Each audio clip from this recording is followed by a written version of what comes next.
Our story begins with the protagonist talking to his boss. He says there was a family emergency and asks for 2 days off. When he returns, he promises to make up for the lost time. The boss doesn't care much about what he says and stays glued to his phone. But he does reply, saying leave is only granted for special events like weddings and funerals. The reason he's not paying attention to the protagonist is actually understandable. And since he handles the money, he even gives out gifts sometimes. The protagonist tries to argue, saying his mother is very sick, hospitalized, and someone needs to take care of her. Isn't it possible to make just one exception? But the boss asks if he doesn't have a father, and if his father can't take care, just ask another relative. Back on the phone, we see the woman thanking her older brother, Manhwa, for the gifts. The protagonist starts feeling distressed, seeing the boss isn't even paying attention. The boss says the protagonist needs to make sacrifices. When his father died, he was doing overtime at the funeral. And look where he is today. The protagonist keeps trying to argue and find a way, but the bosses won't accept anything. Finally, Eric Kant says he won't convince the protagonist. If he thinks it's too hard, he should just quit. The boss stands up and clarifies things. The protagonist shouldn't even be there. He was only hired because the company urgently needed people. So please, he shouldn't be ungrateful. He shouldn't waste the opportunity he was given. Touching the protagonist's shoulder, he says trends won't wait for him, much less the position. So he should think or leave. Some time passes, and we see someone smoking a cigarette.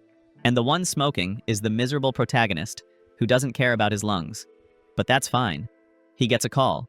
His father is the one calling him Xing Wang. We finally learn the bastard's name. The father asks if he has time to come back to see him at the hospital. A nurse approaches and asks about medical expenses.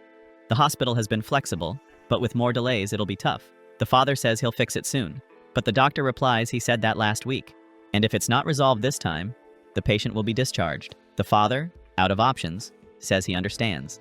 He returns to speak with the protagonist, saying he was busy and didn't hear what he said. Could he repeat it? Xing tells his father he'll come back in a few days and will help with the medical bills. But the father says not to worry. He already borrowed money from friends and relatives. Besides that, his mother has health insurance, so that'll help a lot. But the protagonist doesn't like the idea and tells his father not to borrow from relatives. He'll cover what's missing himself. The father says he just graduated and city costs are probably high, so he doesn't have to do that. But the protagonist replies, it's fine, he has money, and hangs up. Looking at his account, Xing thinks he's been working for a year and a half. Even with a monthly salary of $5,000, he saves a lot by sharing an apartment.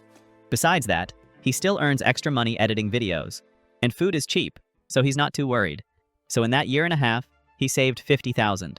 Lowering his head, the protagonist thinks that probably those $50,000 will cover his mother's medical expenses for a while. Leaving the room, the protagonist thinks he's lived over 20 years and hasn't done anything remarkable. Today, he decided to change that. There are many other job opportunities, but his parents can't wait, so he quit. Apparently, that little room was the boss's office. Actually, it was the HR office.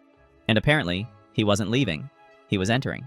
20 minutes later, our protagonist was officially unemployed. Nowadays, with high unemployment, the guy quit without having another job. That guy is brave. And out of nowhere, the little system appears. It says that because the protagonist went against his ancestors, simply abandoning the job, he gets a reward of 88. No way, right? The protagonist doesn't understand anything. What do you mean? Out of nowhere, the system, the money. He starts to believe someone must be watching too much TikTok. That must be it. Xing starts wondering what this interface in front of him is. And the system tells him to check the money in his account. The reward money, that is. And mainly, to really enjoy it. The more he enjoys it, the more money he'll have. The protagonist then grabs his phone. Opening the bank chat, he sees that he really did get the money. Now he has a bit more than $138,000. Clearly, out of nowhere, he doesn't quite believe it. He starts thinking it must be a scam, because it can't be real. There's no way. It's such a huge number. The system asks him, please, not to doubt. He just awakened the system, so he should start enjoying it. If the protagonist hadn't seen it with his own eyes, he really wouldn't believe it. But it's right in front of him. He literally just awakened the system. But that's fine. He believes he's got the hang of the system. He'll find an opportunity in the middle of this thing. A girl arrives and asks what he's thinking. That's Gang, a blogger with 8 million fans. She's another crazy one from his company. She asks the protagonist if he stopped working on the script for her next live. She approaches the protagonist, asking if he did what he was supposed to do. But the protagonist, with his eyes focused somewhere else, doesn't really hear, and asks what exactly he was supposed to do. Noticing the protagonist's awkwardness, Gang asks if he finally opened his eyes to her. And the protagonist remains awkward, as always. Getting a bit closer, she repeats, saying she asked him for more scripts. Gang is the top female internet celebrity the protagonist manages. She's known as the goddess of sexy dance. Xiao apologizes and says he already quit his job. Now he's no longer the one who'll be writing the scripts. Gang asks why he did that so suddenly. The protagonist starts packing his things. He knows Gang doesn't look down on anyone, but she only gave him looks because he wrote really good scripts. So, after quitting, they each go their own way. Our boy now has a clearer mind. The damn girl who loves to tease gets close again. She asks if he really wants to quit. She still prefers him, says she doesn't trust anyone else. The protagonist, who isn't dumb, says he's already completed all the procedures. She, using all her charm, asks if Xiao is really going to leave her alone. But the protagonist senses her malice. She's only loyal to him because she sees profit in him. Xiao replies that he wants an extended vacation. She throws herself at him and asks which company he plans to go to. Are they going to become rivals then? The protagonist can't take it. He's holding back with all his might. He thinks about grandma, aunt, mom, but he remembers that with the system, he can become a billionaire. So, what kind of beauty can't he have? Surely, the one right in front of him looks like a lot of work. Our warrior on the side breaks the mood. He says the girl's nose is a bit crooked. She should get some maintenance to fix it. Obviously, that breaks the girl's confidence. She asks, "What do you mean, crooked?" She then pulls a mirror from a dangerous area and starts checking her face. She wonders how it could be crooked, because that's basically impossible. Looking closely, she thinks it really is crooked. But the live is about to start. She needs to fix it fast. The little system shows up again and congratulates the protagonist. He refused to be the lapdog of a very beautiful woman. Therefore, he earned 23,000 and some change. He then checks his account to see if the money arrived. And yes, my friends, there's the blessed pics. The protagonist is starting to like this idea. This really means ultimate freedom. Now he even created a mantra. Be yourself. Refuse to be cattle. Gang thanks the protagonist for the heads up and says she hadn't noticed. And since he's really leaving, she wishes him good luck and a bright future. He wonders if she shouldn't be furious. After all, her flaw was exposed. But actually, she's calm. Is she pretending? Or is she really sincere? The girl keeps talking. She says that since they've been friends for a long time, she'll take him out for dinner. And if he hasn't found a job, just message her. The protagonist starts to consider that maybe everything she said before wasn't a lie. And she's actually kind of nice. Xiao replies to the girl saying that he should be the one inviting her to a farewell dinner. How could he let her pay? But the girl says his salary wasn't that high, he should save it. But the protagonist replies that since he's leaving, they don't need to be stingy this time. And as she said, they might work together in the future. So this is important. Gang starts to smile, saying that even though the protagonist is leaving, she still doesn't know him very well. Yeah, protagonist. If you keep making her smile like that, you might actually make it. Make her smile until she forgets you're ugly. Got it? Some time passes, and now the protagonist is heading home. The protagonist usually uses public transportation, but today, since he has money, he wants to do something different. How about calling a taxi? But today he wants the most expensive one. He's going to enjoy this money coming in. Taxi was more like a luxury item in his life, right? Then it arrives, boys. That Uber Black. Take that back. That's not black. That one's way above. The protagonist is happy because the luxury car arrived in under 3 minutes. The story flashes back a few days, when the protagonist was leaving work. It was too late to split an Uber with someone. But that's just to show it, because we're back to the present. He really had a class jump today. The man is different. The driver politely asks the boss to get in the car. The system appears once again and says the user is feeling generous. He took a taxi without even checking the price. So, as a reward, he earned 50,000. The driver asks if he's really going to the pancake shop, and the protagonist confirms. That really is his itinerary. So, the driver speeds up and heads on his way. The protagonist notices the luxury seat is actually quite comfortable, different from any other. Sometime later, he already arrived at the shop. The protagonist gets out of the car. He feels radiant, confident about everything. After all, now the man's got quite a bit of money. Well, not that much, but a lot compared to before. Already inside the shop, the woman notices the protagonist is there again, and asks if he's going for the usual. Pancakes with no eggs and the sausage. The protagonist says no. This time he wants 2 extra eggs. The protagonist also says he wants 2 whole sausages, not a sausage starch. He reflects that when his salary was 5,000, he spent 800 just on rent. He couldn't spend more than 20 on food. So it all had to be very basic. He always ate the 8 in pancake, and that's why he never added egg. But now he's happy because he leveled up. Instead of spending $8 on a meal, 8 an, he spent 15. He's feeling himself because of that. The worst part is everyone really starts to envy him. Apparently, everyone there has a terrible 9-to-5 job. The system congratulates him once again for shocking everyone. So he earns, as a reward, 20,000 yen. Everything for him is incredible and satisfying. Obviously, I would be too. The guy farts, he gets money. The guy burps, he gets money. The guy breathes, he gets money. The lucky one keeps saying that next time he'll order 5 eggs. Back when the protagonist was studying, he was so poor he couldn't do anything. But after he started working, he lacked money, but also time. So he kind of doesn't know what normal people do for fun. But then, a building catches his attention. Probably a mall. That's when he remembers something. Actually, no. He remembers he forgot something. Now that he has plenty of money, he can simply go to a mall. Speaking of memories, he ends up realizing he owes Gang a dinner. But expensive restaurants have a dress code, and his current outfit isn't cutting it. So it's shopping time. He wants to go straight to the most expensive one. Look, not just any one. He wants that one. The dummy doesn't understand why all the store names are in English. Hope he doesn't go in. Because if he does, you already know. He's torn about which store to enter. He gets mad that such a big mall doesn't have an Adidas. So, he has no choice. He goes into the one right in front. He's going to drop that poor mindset. He enters the one he shouldn't have entered. Of all of them, he picks the wrong one. The attendants notice a customer arrived, but one of them doesn't want to go, saying she's busy. In reality, we know she sized up the protagonist. He's wearing fake sneakers, cheap clothes, a secondhand phone, and to make it worse, no disguise. His hair's uncut, so no one wants to serve him. He starts wondering if really no one's going to help. Yeah, protagonist, this one wasn't for you, my friend. You should have gone into a different store. He tells the attendants he's tired from work and didn't have time to research. He just wanted to buy something around 15,000 and be done. But since they're not helping and wasting his time, he'll go to the store next door. Hearing the amount, the attendants are stunned. Then, quickly, they all surround him. He realizes that money really speaks louder. Sometime later, the protagonist's already in new clothes. He realizes the service for those with money really is first class. He doesn't even have to carry the bag. The women do that for you. One woman even tries to convince him to come back because there'll be a jewelry event at the end of the month. But the protagonist says he'll go, if he has time. The assistant asks if the protagonist would like her to send those sneakers to his house. He says no, it's not necessary. She then thanks him and wishes him a good day. The protagonist notices 2 girls talking, and they're saying how expensive those stores are. Unfortunately, they still can't afford clothes there. The protagonist thinks that, in fact, they really are expensive. The system shows up again, saying the protagonist just spent 3 years' worth of salary at once. He made his first big purchase, and, as a reward, he earned 660,000. Now the man is happy.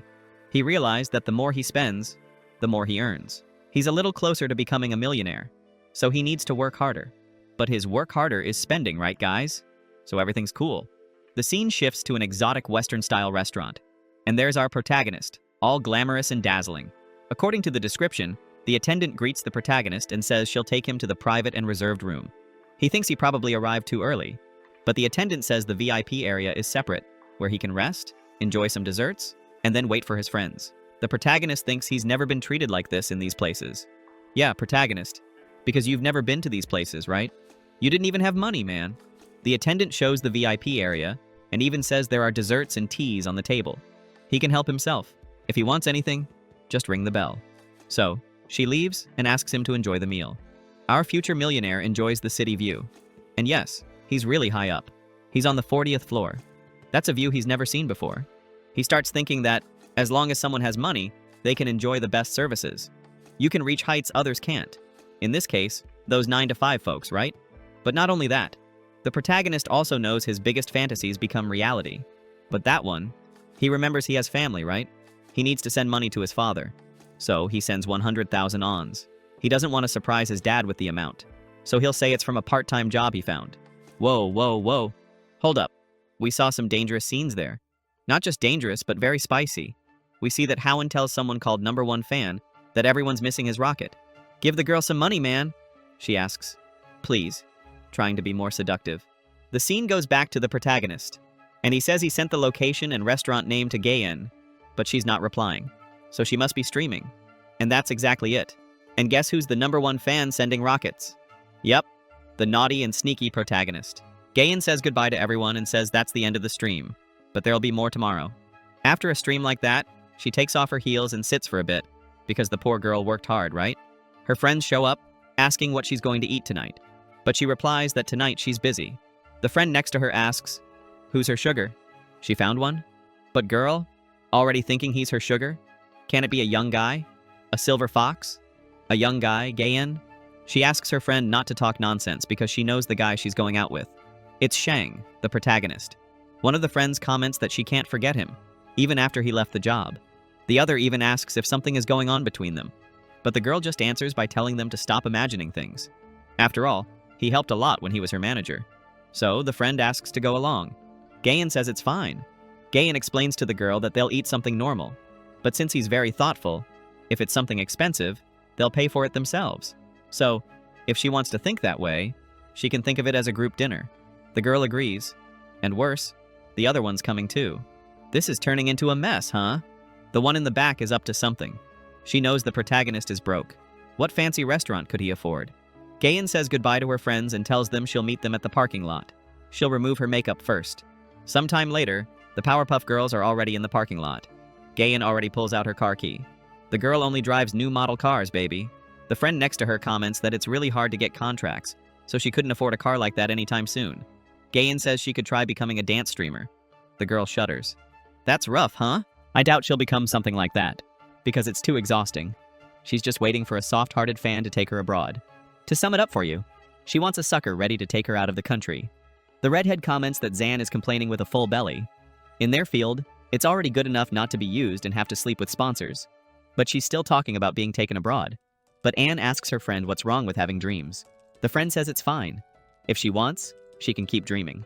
Interrupting the subject, Gayan pulls out her phone and checks the location of where the protagonist is. But seeing the location, she's surprised. The redhead already had a feeling. She thinks the place is so cheap that the girl got shocked. Onin says it's the Lingwei restaurant, the restaurant in the King Tan Chan building. It's a super famous restaurant with 3 Michelin stars, but that place costs at least 3,000 per person. Not to mention how hard it is to get a reservation there. Zan asks if the location is really correct. Could it be that Hang got rich and successful and that's why he quit? The redhead says maybe it's just in the same building, nothing more. Gayan says not to judge so quickly. He's not that kind of vain person, okay? But they stop stalling, get in the car, and decide to find out there. So, it's time to hustle and hit the road. Sometime later, the girls arrive at the building's parking lot. Dangerous as always, they get out of the car. The girls ask Ren to confirm the place. Imagine if they get there and have to go back. They don't want to go through that embarrassment. Gayan confirms and says she'll call the protagonist. The phone rings and rings, but no one answers. The redhead smiles, thinking this is Gayan's fault. It was her fault for getting close to someone who likes to show off. Gayan comments that maybe Shang is busy. The redhead keeps teasing, saying, "Sure, that's it." He would never ignore a call to play around with her. So, why don't they go check in person? Gayan agrees and starts entering the elevator. But actually, inside, Gayan is really worried. She knows that if the protagonist really is at that restaurant, the cost will be huge. And if that's the case, she'll have to deal with the bill. They finally arrive at the restaurant entrance. Gayan starts looking sideways to see if she really finds the protagonist. But actually, she doesn't understand why he's not answering the call. She already called a few times and he hasn't answered until now. That's when the attendant arrives from behind and asks if she has a reservation. But when Gayan was going to speak, the redhead interrupts, saying yes. Gayan says it's likely the reservation is under the name Yang. The redhead is really interested in messing things up and seeing how Gayan will handle this whole situation. But the attendant asks them to follow her. She says Mr. Yang has been waiting for a long time. The redhead is speechless, can't believe it's true. The girls then start following the attendant. The redhead walks along, envying Gayan. All because she's the top baddie and gets lots of things. The redhead keeps thinking the protagonist is being too ambitious. He's aiming way too high. He's probably wasting time and money. And does Gayan like guys who get rich? But anyway, the attendant takes them to the elevator again. Then, she presses the button for the 40th floor. Zan tells Gayan that she's really worried. The name on the reservation might be someone else's. And she explains that elevator is exclusive for VIP customers. The chance of it being our protagonist is very low. Actually, almost none. The cost to see that view and eat there is at least 10,000. And probably 10,000 per person. The jealous one keeps on envying, as always. She thinks our pro is pretty sneaky. He saw someone with the same name made the reservation, and now wants to take advantage of it. But to kill her curiosity, we arrive at the 40th floor. The attendant opens the door to that VIP room. but they notice the protagonist isn't there. Zan doesn't care, decides to take some pictures. Since they're there, they should at least enjoy it, right? She says the goal is to create media. Whether she eats or not doesn't really matter. And down at the reception, they don't allow photos.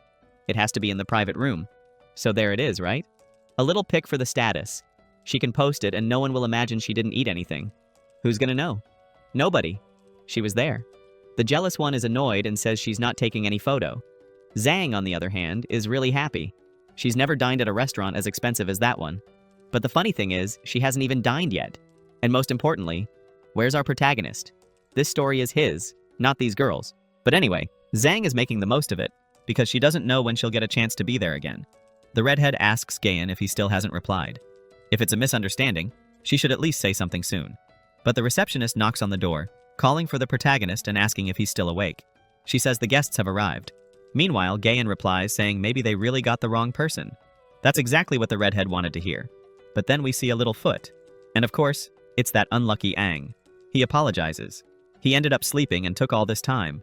Being polite, he even asks if they waited long.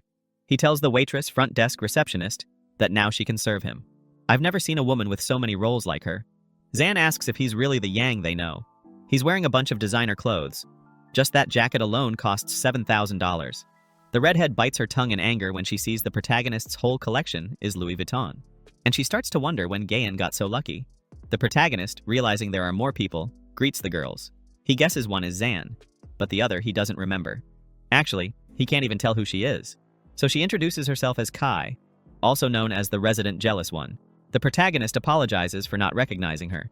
He just woke up and is a bit confused. Not to mention she, without a filter, looks a bit different. Kai says it's fine. Her makeup today is light, but clearly she's fuming inside. Gayan says she was leaving work and those two colleagues asked to come along. She figured the protagonist wouldn't mind, so she brought them. There's no time for the protagonist to even answer, because the waiters arrive. And the first meal of the night was that rare steak, obviously accompanied by wine.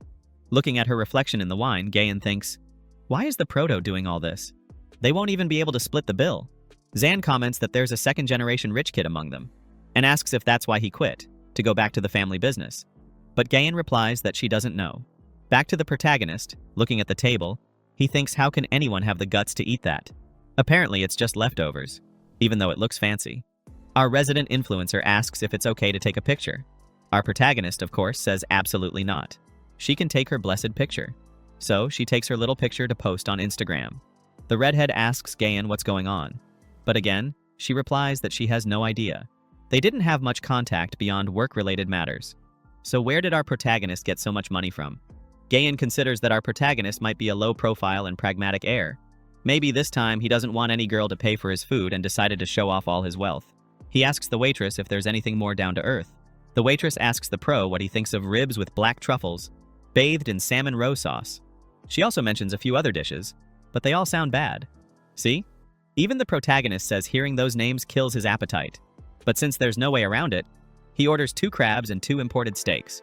Zan is impressed, because it's the first time she sees someone ordering like that in an expensive restaurant. The super annoying woman says that if the pro wanted to eat that kind of food, he shouldn't have come to a French restaurant.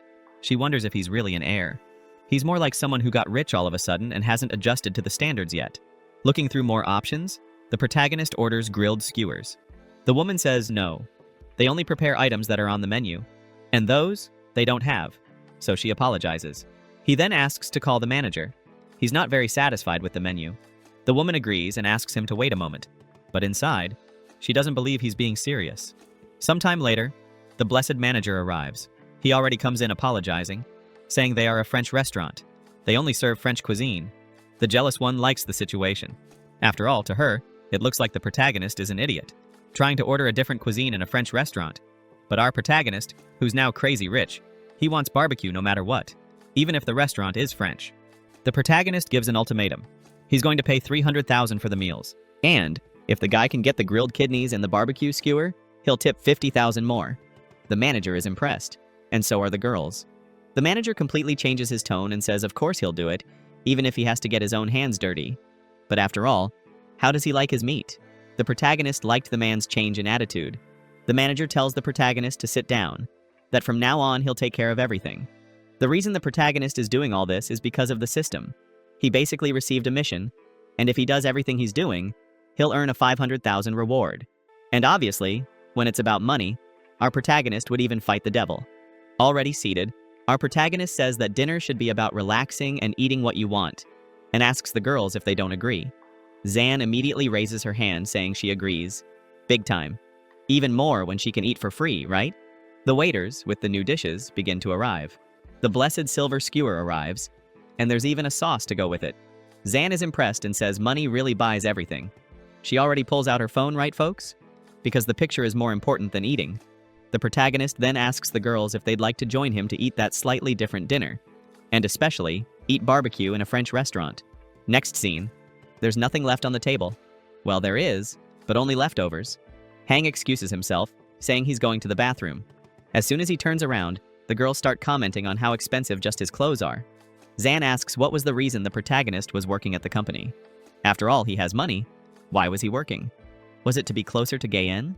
But Gayen replies, saying she's not that charming. Zan comments that maybe, being a second-generation heir, he just wanted to experience a bit more of life. The jealous redhead asks if Gayen isn't touched by this. Doesn't she like him? Zan agrees with the idea. After all, the protagonist is an extremely rich, generous guy and spent a lot on dinner for her. So, if you think about it, the redhead, whose name I forgot because it was only mentioned once, says that she really seems too calm. Did she already know about his wealth? It's not fair for her to keep that secret. She should have said something earlier. Gayen says again that she didn't know. They aren't that close, so she didn't even have time to develop feelings for him. She says she really has no intentions with our boy, and had no idea how rich he was. Until last night, at the company, he was always ethical and modest. Besides, he was very ambitious and worked really hard. Often stayed late doing overtime. So he kind of looked like any other employee. The redhead asks Gayen if she thinks he might be faking it. Is she really thinking the protagonist isn't rich? The guy just spent a fortune in front of her, and she thinks he's faking it? Where would the guy get the money to fake that much? I prefer to follow Zan's analogy, who thinks the protagonist was faking being poor. But the redhead, to know if the protagonist really came from a rich family, decides to investigate. But Gayen asks if that's really necessary. He's paying for an expensive dinner for them. Doubting and calling him a fraud doesn't seem very right. But the redhead reflects, thinking Gayen is sounding too innocent. She tells Gayen not to underestimate her own value. She's a popular streamer, so he gains a lot by getting close to her. That's exactly how manipulative people operate. So, if that's the case, it's really dangerous. But Gayen replies, saying she has no intention of developing feelings for the protagonist. But the redhead says it's fine. Enough talking. She doesn't need to do anything specific, just follow her ideas and orders. Sometime later, they're already in the garage. Not just the girls, but the protagonist too. Gayen hopes the protagonist isn't faking, because if he is, she'll be the one who has to cover today's expenses. And honestly, she says there's nothing wrong with living a humble life. Zan calls out to the protagonist. She says she's curious and asks if he's dating anyone. The protagonist says no. He's been single since birth. Zan is impressed by that and asks if he's serious. He explains by saying he was always focused on his career. So, kind of, he didn't have much time to think about it.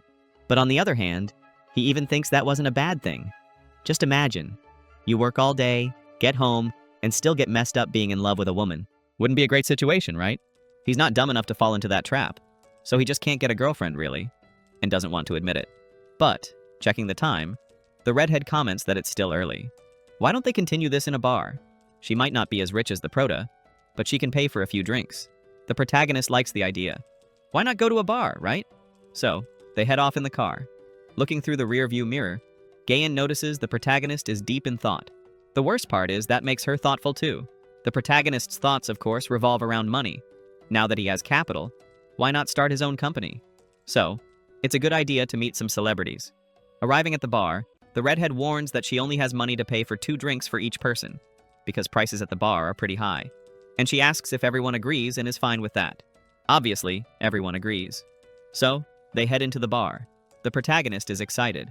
He never thought he'd have the privilege of visiting Barfog, which by the way is frequented by many celebrities. Already inside the bar, the question comes up. Is this a bar or a nightclub? For sure, this is not a bar. The prota, in the middle of everyone, is feeling pretty out of place. After all, the guy isn't used to all this stuff. The redhead says she's going to have a margarita. The rest can choose. One goes with alcohol-free Absolute. Another goes with pink LED. But one person still hasn't ordered, and that's our protagonist. He thinks for a moment and says, "It can be anything. He's good." So, the redhead orders a Long Island iced tea for him. But Zan asks why she's ordering such a strong drink. Is she trying to expose the truth while he drinks? But isn't that taking it too far? The redhead replies saying they're in a bar. So, at the end of the day, bar is a place to drink. That's when you see the crew getting lively. Out of nowhere, the redhead comments there's a bartender who makes a great drink, but they're a bit more expensive. Still, she wants to try it. Guyan asks her if she doesn't know when to stop, but she replies saying the prota is faking being rich. So why not teach him a lesson? That way he won't try it again. So, she calls out for Han. The redhead gets shut down because the protagonist is pretending not to hear her. But the guy turns around asking if she called for him.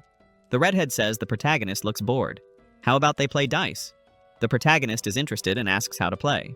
The crazy one stands up saying she's going to liven things up. The girl's game is as wholesome as possible. It's simple. If the protagonist loses, he has to take off a piece of clothing. And if he doesn't want to, he has to pay 10,000 pounds won. The protagonist just smiles. He reminds the girl that he was the operations manager at the company. So he knows pretty much all her info and even her skills. So our boy knows she's a dice game specialist. So, he asks if she's trying to trick him to make money. Or worse, make him spend money. She immediately gets defensive. The protagonist gives her an ultimatum and says he knows what she's thinking. He, a mere operations guy, earning around 5,000 a month, with no future prospects, with a poor and inexperienced appearance. But now he's there, wearing Louis Vuitton, taking all of them to eat extremely expensive food. So she's thinking he's pretending to be rich. He intended to let that one slide to avoid seeing her stupid face. She probably sees the prota as an easy target, but our boy is not stupid. He can clearly see her disdainful looks. The system appears again, saying the host refused to engage in internal conflict and refused to be made a fool. So, the unlucky guy earned 1,899,000, but he admits he didn't come from a rich family. The redhead asks if Gayan heard that. Was she right all along? Was he faking? But the prota smiles, telling her not to rush. He hasn't finished speaking. Although he's not from a rich family, our boy has plenty of money. So, he makes her an offer. He'll give her 300,000, but she'll have to leave there with nothing. Is she interested in this deal? She gets embarrassed and calls the protagonist disgusting. Gayan stands up and ends up mediating the situation. She says Shin is just joking, so the prota shouldn't be mad about it. It's better for everyone to sit down and have fun. But Shinu doesn't stop. She asks if he's really planning to give 300,000 won, as if he'd have that much money. But the protagonist yells to everyone, today he's spending 300,000 on drinks for everyone there. He's not leaving until everyone is drunk. He raises his golden card and says he's paying everything on debit, my friend. Next scene. The protagonist's little card has already been approved and he's feeling like he owns the whole damn place. The crowd starts cheering for him. After all, he's paying for beer and booze for everyone. Obviously, the system appears rewarding him once again. He earned the reward of twice the devil's number. Shinu is impressed because, really, the protagonist paid 300,000 in booze for everyone. He walks past her saying he knows she usually looks down on poor guys like him, those who don't make a lot of money. But that doesn't mean he's going to let her disrespect him. After all, people like her are just ants to him. Those people who only care about others' wallets are also the easiest to humiliate with money. After a slip-up like that, right folks? The guy has to sit and take a breath. The girl also sits, but now very quiet. The friends look at each other, thoughtful. And Shin stands up saying she remembered she has something to do tonight, so she's heading out. She left there all sad and crying. Obviously, after suffering that kind of humiliation, there's not much to be done. But the prota didn't feel any pity about all that. He calls the girls to keep the night going, since he's paying anyway. Out of nowhere, a woman shows up recognizing Gayen. She says Gayen did really bad today. Must have come there to drown her sorrows in booze. This girl, who's unknown, keeps talking that Gayen's #1 fan was pretty weak today. Will he stop donating to her in the future? But Gayen replies that she's off work and doesn't want to keep talking about it. The girl touches Gayen's face, provoking her even more. Gayen removes the girl's hand and says her business is her own problem. The prota, from afar, is analyzing all of this. The girl, I think she's crazy, because she sits near them. She says she won't miss the opportunity and is going to start a live stream. Starting the stream, she says she met Gayen at the bar, and also, obviously, asks her followers if they want to see a PK live.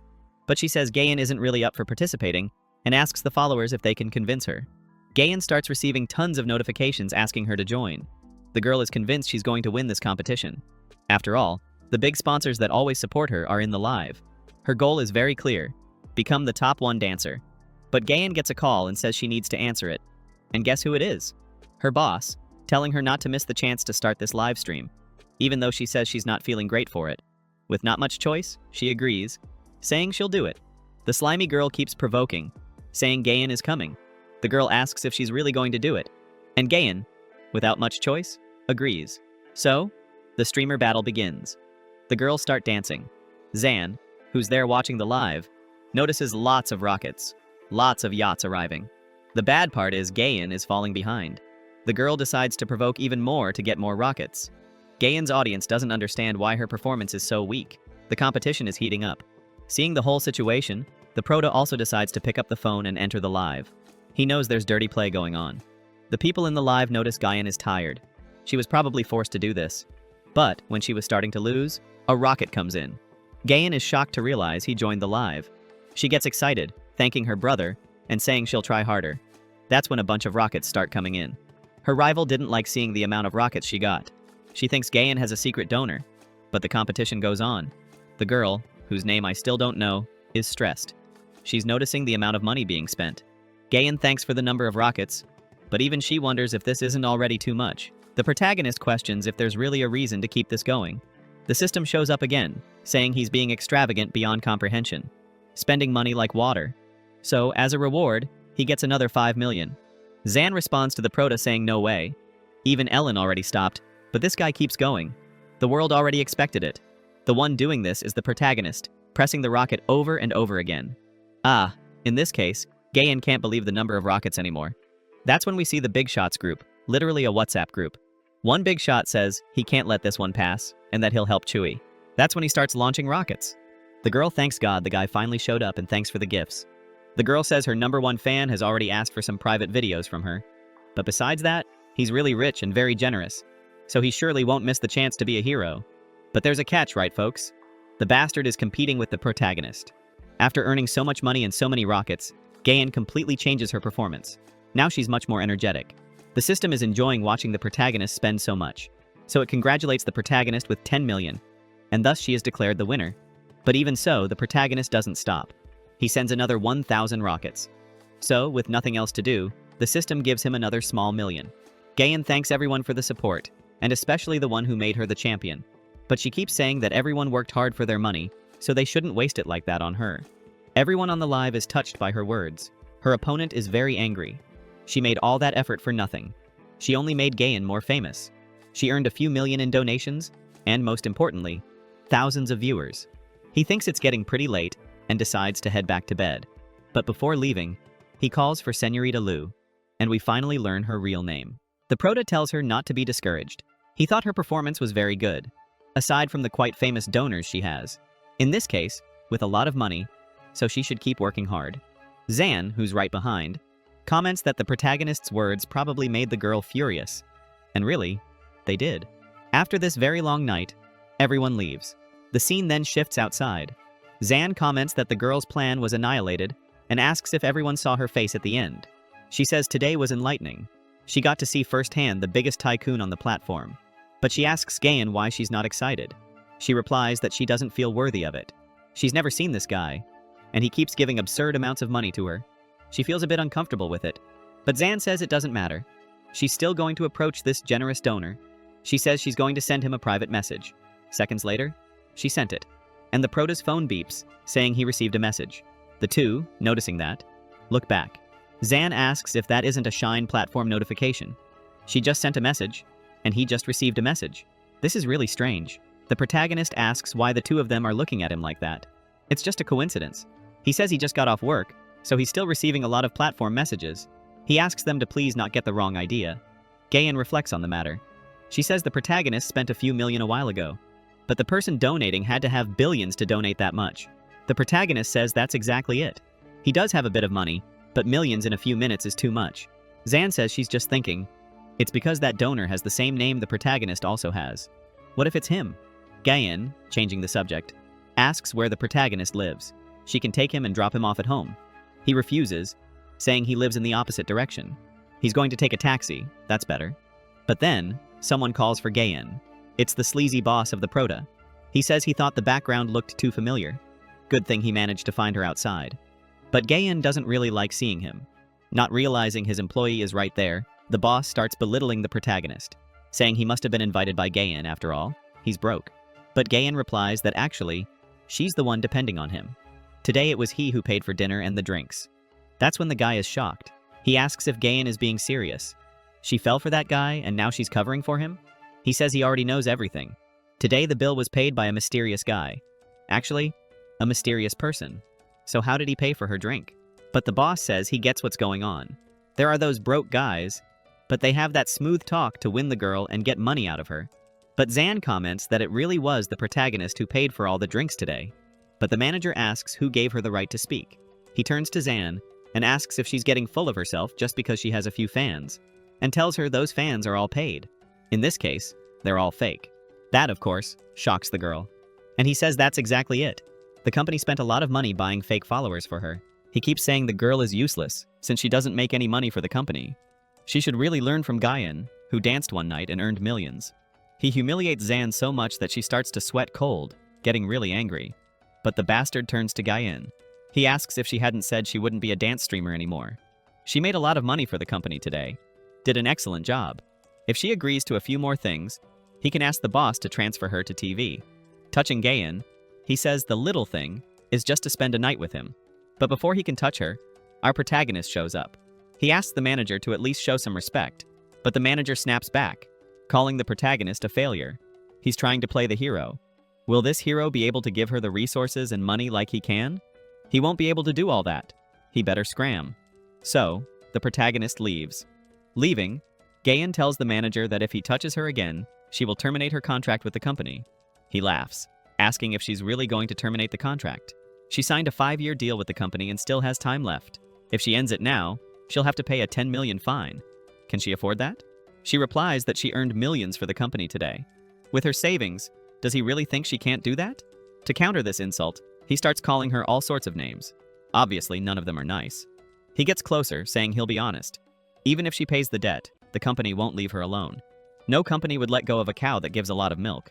If she leaves, she'll be blacklisted and won't be able to work anywhere. But the protagonist steps in again. He says that's fine, since she can't leave. He'll just buy their company. That way, it won't be Gayen who leaves, but him. Now the manager feels the boy's pressure, but he doesn't flinch. He says the protagonist is impressive. He says he'll be waiting for the protagonist, a broke and poor man, to buy the company.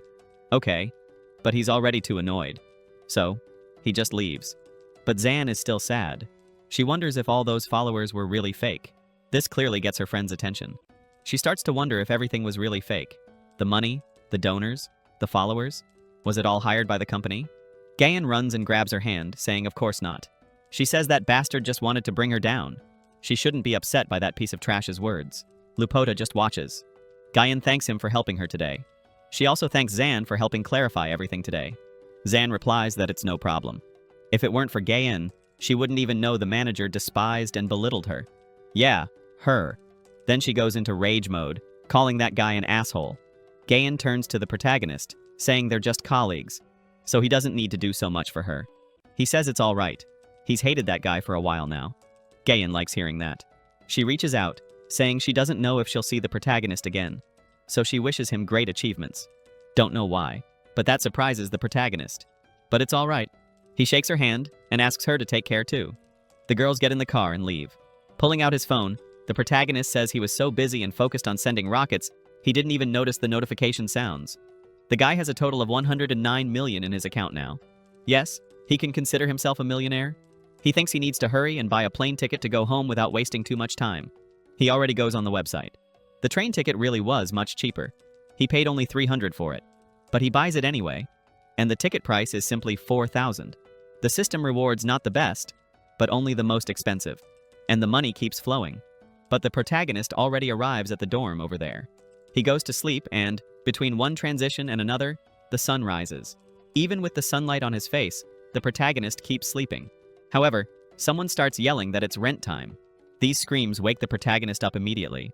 He thinks it's always the same thing. A week before the date, she's already yelling and shouting. The person is already yelling for Rama, telling him to pay the rent, and not to pretend he's not home. The woman is yelling, and it's simply 6 in the morning. The woman keeps pounding the door until the prota answers. Right after, he opens the door. The landlady starts scolding the prota, saying he always forgets to pay the rent. Can't he be a little more responsible? But the protagonist pays a year's worth of rent. The woman, knowing that, is instantly shocked. The notification says 10,000 were transferred. The woman doesn't understand how he paid a year's rent. She always had to argue with him to pay. Looking at the phone, the woman says there's an extra 400, but the protagonist says it's all right. She should consider that the service fee. And that's so he won't be bothered while sleeping. Right after, the bastard closes the door. The woman doesn't understand anything, but if I were her, I'd be happy. I got a year of rent and 400 bucks. But without a second thought, the prota throws himself on the bed. He knows his flight is at 10, so he can sleep a little longer. His bunkmate below asks if he won the lottery, but the protagonist is already asleep. The little system pops up saying that when he paid a year of rent, he surpassed himself. The reward is a villa at Swan Bay, in the city of Xi'an. The guy simply won a villa. Yes, a villa. Obviously, the rascal wakes up instantly. He chokes on that sudden news. Looking at the keys in his hand, he thinks, I didn't win a house, man. I won a villa. And guys, before I forget, the protagonist woke up yesterday with 39,000 and went to sleep with 85 million. That's the amount in this man's account. A tiny important detail, right? That we can't skip after news like that. The protagonist already puts on his clothes. Now he's so hyped, he even turns into a monkey, jumping from the bed and landing in a hero pose. His friend even asks where he's going in such a rush, but he says he's going back home. He heads straight to the airport. Oh, and he doesn't come back for a while. The friend asks if he's not going to pack, and he replies that he doesn't even need to. The story switches to the prota's parents. He says Hang called and said he's coming back today. His dad says he doesn't know what got into him, but he sent 100,000. His mom doesn't understand what kind of part-time job pays that much. His mom hopes it's nothing illegal, but the dad knows it's not. They know exactly what kind of son they raised. That's when our protagonist shows up. He already asks how his mom's feeling and if she has any discomfort. The mom says she's fine, a little sick, but nothing serious. The mom complains he came there. The dad had already told him he didn't need to. The dad hands him an apple and asks how work is going, but the protagonist says he quit. The mom and dad are surprised, asking if he really did that. But it's okay, they accept it. After all, they raised their son with excellence and are sure he'll find a better job soon. Hang is happy with this support. After all, your parents are your safe harbor. Hang then asks his dad if he already paid the medical bills.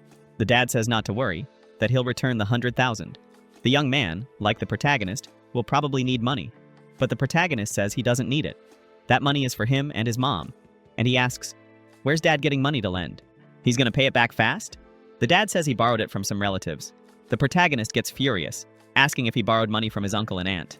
Stressed, he leaves, asking the dad to pay them back immediately. But the dad grabs the protagonist's arm. He says he'll pay them back as soon as possible, and that the protagonist doesn't need to worry about it. What's hard is working hard and giving all the money to the family. Hearing that, the mom cries, blaming herself for the situation.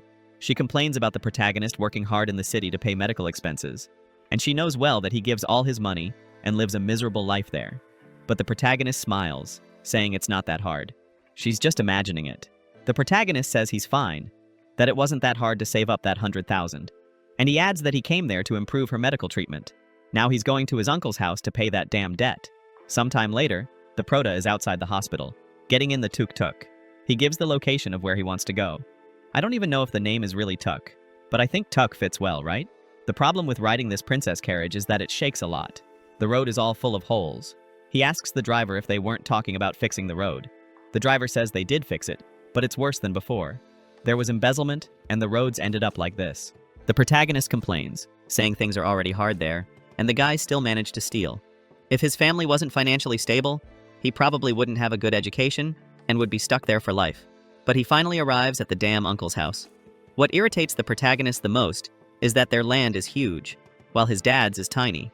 That's because those bastards stole almost all of the prota's grandfather's money. What was supposed to be divided equally, they took most of it. And of course, anyone would be mad knowing they were robbed. Even I have an aunt like that. But anyway, the protagonist wants to get this over with and pay those damn 50,000. So, he knocks on the door. Apparently, he has a beautiful cousin. I ask because Young Ju is at his uncle's house. Apparently, she's not his cousin. He still wonders why she's there. Protagonist, why would such a dangerous woman be at your uncle's house? But that's when his annoying cousin shows up, and we find out the real reason she's there. The protagonist realizes it too, and now he gets it. But he walks straight in and wants to know if his uncle is home. He came to pay the damn debt. The girl wonders why the protagonist is so cold. Does he still have feelings for her? But with a slap, that mysterious cousin calls the girl's attention. He asks why the girl is looking at the protagonist. After all, she's about to become his wife. But the girl says she's just looking to see how pathetic the protagonist is. Even living in the big city, he's still a loser. She adds that the countryside is much better. But inside the house, the protagonist reaches his uncle. The uncle introduces the nephew, saying he's now a city man. The uncle's friends smile and ask if the protagonist makes a lot of money over there. The nosy one jumps in saying the protagonist does make a lot. He works like a horse to make $5,000 a month, provoking even more. The cousin asks, out of those $5,000, how much does the protagonist manage to save each month? But the protagonist doesn't really care. He tells the uncle he came there to pay his debt. He wants to skip the small talk, but the guys are more focused on the game. The uncle tells Hang he doesn't need to rush. His family is struggling, he understands that. Later on, he'll charge some interest anyway, so it's fine. Even with the protagonist insisting on paying, the uncle says he doesn't need to be polite. He knows how hard the protagonist works in the city to support the family. The protagonist says okay, but he's going to pay the debt anyway. The uncle agrees, since the protagonist insists so much. Then he asks his son Dakai to get the red book on the shelf. Dakai says everyone there is family, so they don't need to be under so much pressure. Already with the phone in hand, the protagonist says he transferred $51,000, including the interest the uncle added. The uncle grabs the phone to see if the transfer was made. This surprises him, seeing it really went through. He asks the protagonist how he got that money. Already turning to leave, the protagonist says it was by working in the city, of course. Dakai says that's probably all the savings the protagonist had, so he's sure the protagonist spent everything. The girl says she'll walk the protagonist to the door. Now they're all family, and he'll have to get used to her being around. The guy just agrees, thinking that's good. The girl walks up to Ran, saying they'll be family now. The protagonist doesn't need to hold on to old feelings and act like he doesn't know her. She continues saying they're childhood friends. They grew up together, and most of all, she knows he likes her. But she always saw him as her little brother. Hearing all this, the protagonist is speechless. He turns around. He likes her? He asks her to please look in the mirror. And really, guys, that one's not the woman for our protagonist, the girl yells, asking if he really said that. The protagonist asks what she's talking about. Childhood friends? They're, at most, acquaintances who played together as kids. But now she acts like she's special. The protagonist says he believes she was a better girl. But in the end, she's just a gold digger. She really is very good at pretending. But whatever, that's not his business anymore. The girl says she understands. The protagonist can't have her, so now it's one less prey. But in the end, she's his sister-in-law, so he has to understand. The past should stay in the past. The protagonist realizes she misunderstood everything. But seeing he's already wasted too much time, and to keep this from turning into a drama, he just turns and walks away. This clearly irritates the girl. She steps in front of him. She asks, who does the protagonist think he is just because he's good at studying? Thinks he's better than everyone? He's very, very wrong. Yes, she looks down on the poor and adores the rich. So what? With the uncle's family, she'll live in a giant house and eat the best food? Meanwhile, he'll be in a cubicle back in the city. Besides his mother, hospitals are bottomless pits. It's no use spending 50, 100,000. He'll definitely get nowhere. He should be thankful she's being polite with him. The protagonist asks if this crazy girl is done. And she, staring at the sky, doing nothing useful or good, keeps thinking everyone's dying to be with her. Not even frogs are that dumb. Annoyed, the girl points her finger in the protagonist's face to end the conversation. He tells her to stop acting crazy and really look in the mirror. She needs to face reality. The little system pops up, as always. He made a clean cut. As a reward, he got an apartment in the city of Bayou. The girl keeps pointing at the protagonist and won't stop complaining. Tired of it, the protagonist grabs her little hand, points her finger back at her, and tells her to stop bothering. That way, our Sigma guy heads on his way. But a car speeds past him, splashing mud everywhere. Obviously, it's the greasy cousin inside the car.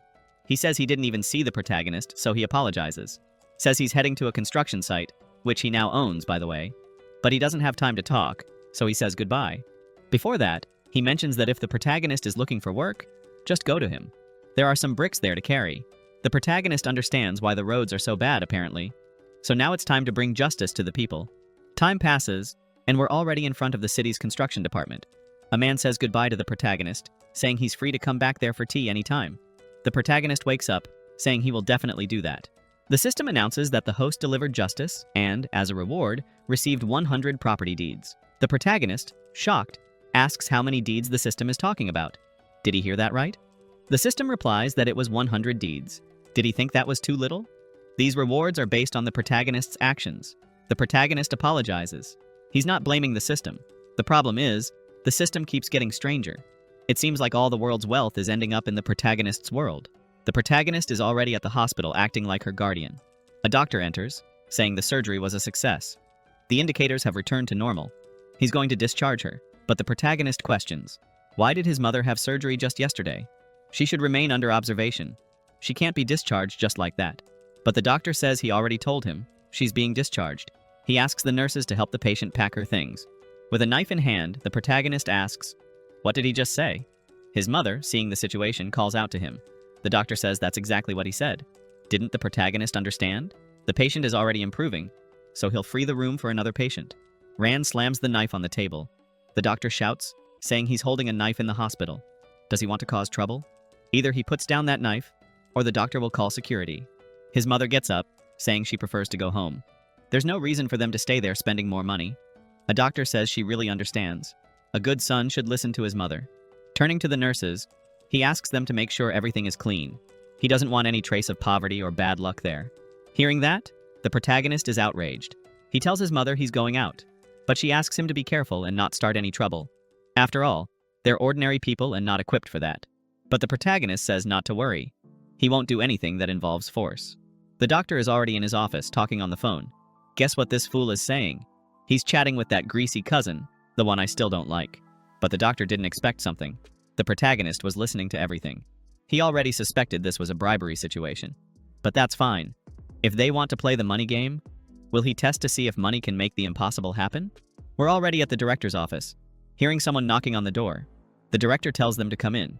Seeing it's Han coming in, he asks who he is. But our boy simply replies that he's just a regular patient. The doctor then tells him to go to the registration desk. He doesn't see patients here. But the protagonist says he's there to donate a building to the hospital. The director says, okay. He just needs to go to reception and they'll handle it. He's too busy right now to pay attention to the protagonist. But then it hits him, and he realizes the protagonist said, a building. He asks if the protagonist knows how much it costs to donate an entire construction. Looking closely, he sees the protagonist is wearing simple clothes. So how does he want to donate a building? Is he joking? But our boy says he already knows. He's looked at everything, and that won't be a problem for him. So can they proceed with the process? The protagonist says he knows the emergency room is always crowded.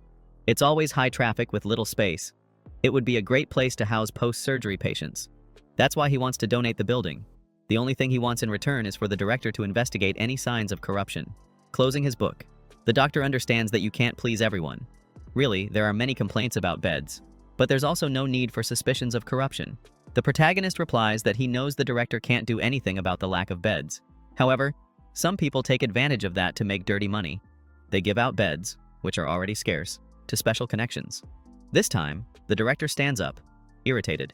He says he's been in this administration for years, along with the two doctors, but he's never accepted a bribe.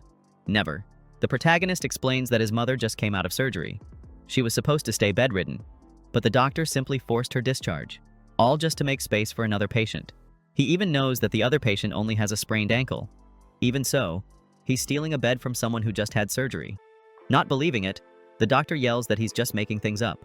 Even if their ER is super crowded, they wouldn't discharge someone who just had surgery. However, if the protagonist wants to continue with this story, at least present some solid proof. That's when the protagonist responds, "Say no more, boss. Just grab the recording and listen." That recording has the whole conversation between Dakai and the doctor there. But that's not enough. The doctor asks the protagonist, "How do you know that recording isn't fake?" The protagonist says, "Fine. Even if the recording is fake, the building isn't. So he'll find a way." He calls Chief Engineer Kang and says he'd like to build a new building for the municipal hospital. Does Kang have a moment to discuss? If so, could he stop by the hospital director's office just to go over a few details? After making the call, the boy asks the director if he doesn't have a moment to listen to Chief Kang. Of course, it's just a call to prove it's really Kang. Then they'll schedule something properly. Agreeing, Mr. Liu picks up the phone. The director introduces himself and starts listening to who's speaking. Kang says he's a lucky guy. Got a building for free. And the blessed director finally realizes it really is Engineer Kang on the line. He says he understands everything. Later, they schedule to talk.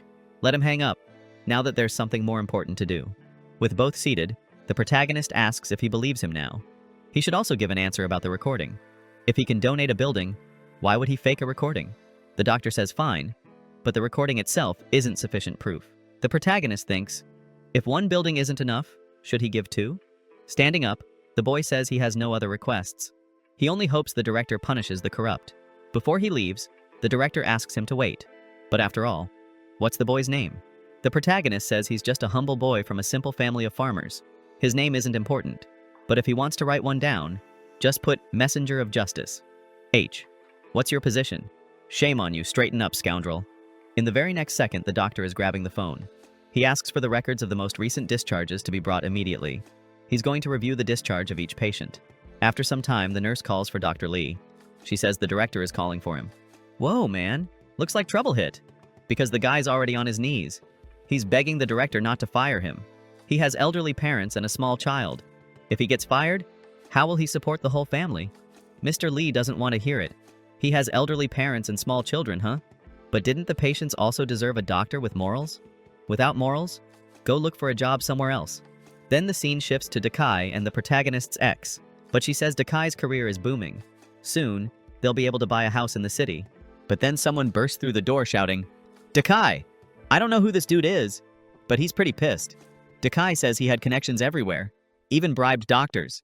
But as soon as they got to the hospital, his wife was sent away. And now he's the one screwed. Can barely enter the room. His wife's furious, completely lost. Dakai gets up, splashing water everywhere. He just asks for a minute. He's going to call his partner and try to understand this mess. Whoa, but pulling out his phone, he realizes he's screwed. The phone says the number he dialed simply doesn't exist. We're already in the Ang family courtyard.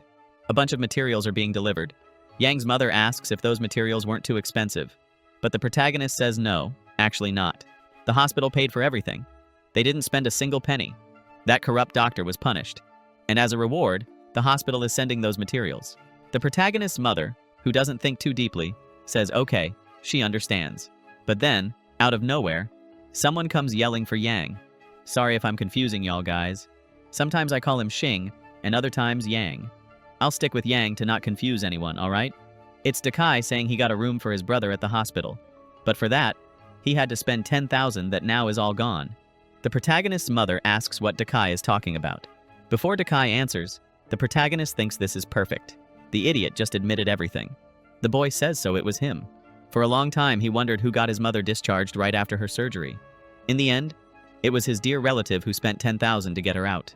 Realizing the mistake, Dakai says, he wasn't the one who discharged his mother. It's normal to be discharged after improvement, but the protagonist has to stop pretending. If he hadn't pulled the strings behind the scenes, would the hospital have done all that for him? Hold on, the protagonist defends himself. He says it's all because of Director Lee. It was all to compensate for the corruption scheme that affected his mother. Dakai asks the boy if he's supposed to believe that lie. The kid knows how long it took him to get all that many connections at the hospital. He and his brother had to work hard to achieve that. The protagonist just says what he says makes no sense. The boy isn't super rich, not a boss making millions a year. It makes no sense for him to go extort money from a poor person. He should ask himself, a guy like the protagonist, making less than 5,000 a month, whose house rent already takes almost everything, could he really have the power to mess with someone as influential as him? Walking away, the protagonist says, maybe it's just karma in life. Some people in this life think dirty money solves everything, but sometimes it doesn't fix everything, does it? Not arguing and leaving the property, Dakai says all the poor are going to die. In this case, all the poor in his family. But the protagonist doesn't really care. He just thinks that's a really dumb thing. Hang's mother says Dakai seemed pretty furious. Could he try to do something bad to them? Confident, the boy says he'd love to see him try. A few minutes later, we see two cars speeding. Dakai notices that car looked a lot like Manager Kang's. Engineer, actually. But it didn't just look like it. It really was his car. Kang arrives holding a chicken and a fish. He thanks Wang a lot for the help with that ladder and that building. They were breathtaking. Downplaying the protest, Manager Kang is very generous. He just saw his car broken down on the road in front of a building earlier and decided to help. That's all. Kang says that really was it. But actually, he realized the protagonist is trying to hide his identity. He's not going to admit he had the building and roads made. Hugging Kang, the protagonist tells his mother he'll go ahead. He has something to deliver to the manager.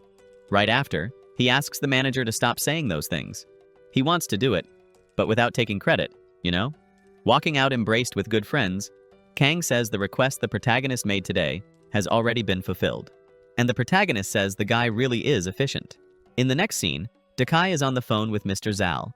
Mr. Zal says that regarding the road repairs, he doesn't need to be involved for now. This catches the boy completely off guard. Shocked, he simply starts to slow down.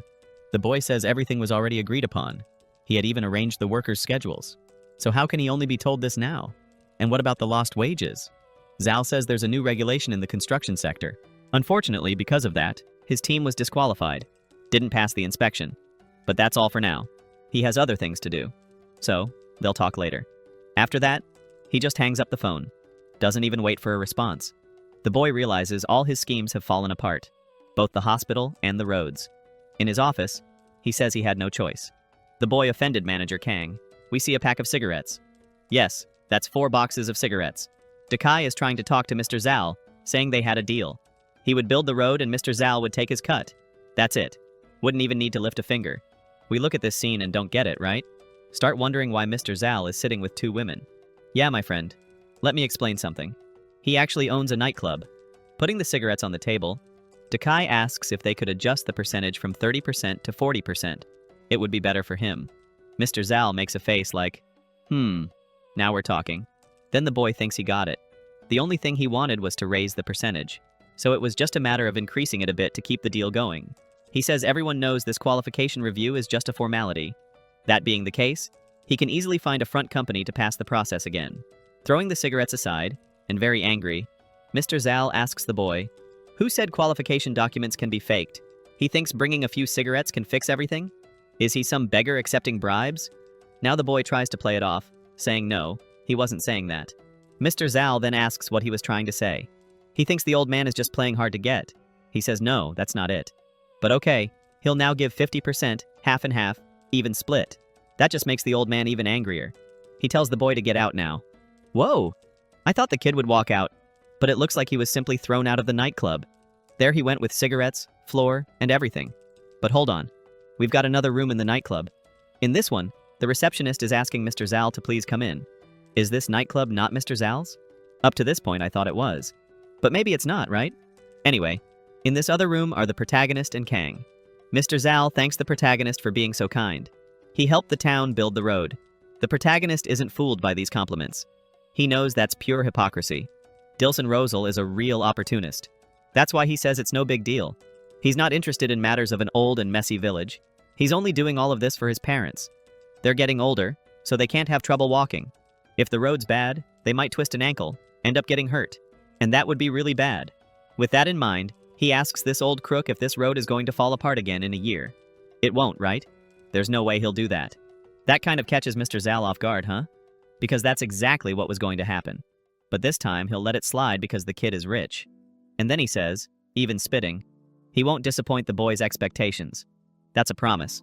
Then suddenly, our little system just comes back. It had been a while since it showed up, right, my friend? It says the construction of the road and houses in his hometown, his native city, has been completed. That showed the boy's high moral character. As a reward, the system will give him a bonus. The boy says even he was wondering where the system was. It hadn't appeared in days. Apparently, it was planning something big. Leaving the protagonist aside, we see the second uncle's garden. There's shouting going on there. And who's shouting is the protagonist's ex. She says Dakai has been lying down playing all day. Didn't wash a dish. Didn't clean the house. Isn't helping at all. If she had known everything he said was a lie, she would have chosen Aang. At least he was in the city trying to find real opportunities. Man, that line got to the boy. He gets up furious, asking her what did she just say. But do you think the girl backs down? She doesn't care at all. Says he really is useless. That's exactly what he heard. If she were him, she'd be kneeling to Mr. Zal right now. Turning and leaving, she says she'll find him. They grew up together, so it shouldn't be too hard to win him back. That really pisses off the boy. And now he grabbed her. What is this, man? A man who hits a woman gets beaten up by another man. And badly. It's the kind of thing that lands you in the hospital. Leaving that fight aside, we see someone handing over some papers to Aang's family. But they don't understand what those papers mean. We see that it's Kang handing them over. He says the road construction will take 1 meter from their house. And to express forgiveness, they plan to build a new house for the family. That would serve as compensation for covering 1 meter. The parents can't even believe what they're hearing. Kang asks if that's not acceptable. He should add monetary compensation too. That's when the family really doesn't understand. Since when is the village this lucky? They're compensating a house for just 1 meter. And worse, even offering money. The mother says it's not necessary. That's already more than enough. While the father is shouting for the protagonist. Looks like they're going to move and get a brand new house. A few days later, at the bus station, the protagonist is telling his father and mother that he's heading back now. The mother asks him to work less, not to overwork himself. I mean, work hard, but don't kill himself. Next time he comes home, they'll be moving to a bigger house, God willing. Aang tells her not to worry. Everything will work out. Now walking, he says goodbye. In the next scene, he's already in the first-class lounge. Someone there is calling him. It's our dangerous Guyen, asking what he's doing there. He doesn't get what she's doing there either, but he explains he came to his hometown to see his mother, but now he's heading back. Then the girl remembers that all this time she didn't ask how his mother was doing, considering he left the company because of that. But better late than never. So she asks how his mother is. The protagonist says she's recovering well. Now it's not something serious. The girl replies that's very good, but she's there for a work trip. The company wanted her to change her image, so she came to work on a rural revitalization campaign. She finished not long ago. So that's why she's heading back. It really is quite the coincidence that they met at the airport. The girl asks if he has any plans once he's back, which company he plans to apply to. But of course, if he doesn't want to answer, that's fine. The protagonist says it's no secret. He no longer plans to join another company, but now he's going to start his own business. Out of spite, that rascal rented a building in front of his old company, just to annoy the former boss. What a mischievous kid. Nagawan says that's really cool, and if he needs anything, just let her know. She knows some great editors, some photographers who aren't too expensive. Interrupting the conversation, someone calls Gayen. She apologizes and says she has to take the call now. Answering the call, she realizes it's the old boss. And apparently, he's really chewing her out. He tells the girl to get online now and compete with the GAD team. The audience is tagging the girl. It's been an hour. Gayen says she gave notice. She's about to board. And the worst part is the boss had said it was okay. But the jerk says she hasn't even boarded the plane yet, so she'll have to do it before boarding. The girl says it's not possible, that she's about to get on. And the next flight is only in 10 hours. Besides, she might not even get a ticket. The boss says he doesn't care. The girl thinks the company is helping her out of goodwill. If by chance she misses the flight, just wait 10 hours at the airport, and the problem's solved. The annoyed one asks, she's already made enough money for the company. She's been at the top for 6 months. No one is helping her with anything. The boss asks what her contract is like. It's still with him. Until it ends, she has to follow orders. And the bastard even argues, putting his hand where he shouldn't. Can you believe it? With no way out, Gayen just accepts. But the protagonist calls out to her, and the boss ends up hearing his voice. Richilio says now he gets everything. That's why she's unavailable. She's probably not even at the airport. She's probably in one of those adult four-walled rooms, you know? The one with just a bed and nothing else? Yeah, that one. The girl gets extremely offended and tells him to stop spreading those rumors. She even took a photo of the boarding ticket and sent it to the company group chat. Raichu then asks her to prove it. All she has to do is go live and everything will be fine. Then, instead of being on a bed, she'll prove she's at the airport. Poor Gayen is really angry, but there's not much she can do. But that's when the protagonist grabs her phone. He asks how much the contract termination fee is, because this time he's going to make a point of paying it. And by the way, this call is being recorded. He's going to make a point of suing Richulio for defamation. Already seated, Rexui keeps talking, telling the protagonist to stop pretending to be rich. Can he really afford the contract termination? The protagonist doesn't even answer. He simply hangs up in that jerk's face. Gayen says he's joking, right? He's not really going to pay that contract termination. No way. In fact, deep down the girl doesn't believe he's worthy of such kindness. So she tells Proto that her situation in the company isn't that bad. Rexui is annoying sometimes, but it's not that big a problem. At this moment, they're going to demand a ridiculous amount for the termination fee. It's not worth giving that satisfaction to the company. He tells her not to worry. She doesn't need to feel bad about this. It's all good. He's doing it for his own benefit. He's starting a media company, and she's right in front of the Mion group. So he needs to find some decent familiar faces. It would be a good way to start the company. What better for recognition than to steal some of their talents? Hen is impressed that Aang is going to start a company to rival the company. The kid really is tough. The boy already says that the salary he can offer is full commission, with half of the earnings going to cover the termination fee. After that, it can be 70-30, 30 for him and 70 for her. Hearing those words, Gayen is happy. If the protagonist isn't a kind person, then who would be?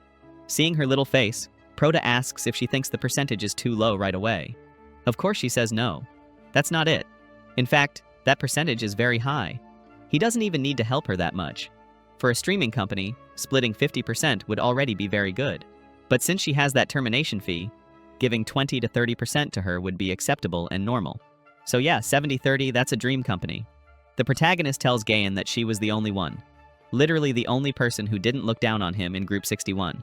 So he's just returning kindness with kindness. Besides, he feels like she's going to bring him a lot of money someday. Gayan says that, in that case, fine. She accepts. Time passes. They've already arrived in the city. And they didn't wait long. They went straight to the Mion group. The protagonist is already face-to-face with Rexui. The jerk asks Gayan if she really believes what the protagonist says when he's in four walls there. Surely, he wasn't in the right state of mind. If she believes him and it's all lies, she might very well fall into disgrace. The little bro already interrupts, telling him to stop wasting time and call the legal team already. Today he didn't come there to argue. The ex-boss stands up asking if he knows how much Gayan is worth now. Does he really think he can pay her contract termination fee? He even heard the protagonist made some money, but he's not that loaded. Besides, it's good to remember that those who get rich too fast don't know how to manage money. They can lose everything just as quickly. When the boy ends up in debt, he'll definitely fall into ruin. The protagonist slaps his hand away and says that money is renewable. The more you spend, the more you have.